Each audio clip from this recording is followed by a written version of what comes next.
70 Helsinkiin, Pieksämäen ja Kouvolan kautta lähtee raiteelta 1.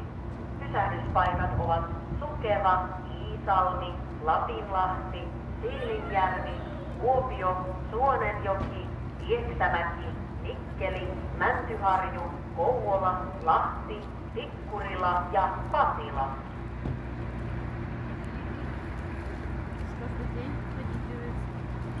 Intercity tåg 70 till Helsingfors via Pieksämäki och Kouvola avgår från spår 1.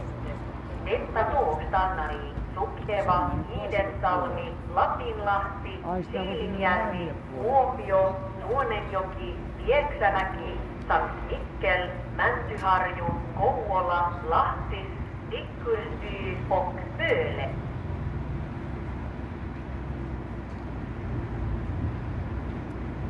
Intercity train 70 to Helsinki via Pieksämäki and Kouvola leaves from track 1. This service will stop at Sukeva, Iisalmi, Lapinlahti, Siilinjärvi, Kuopio, Suonenjoki, Pieksämäki, Mikkeli, Mäntyharju, Kouvola, Lahti, Tikkurila and Pasila.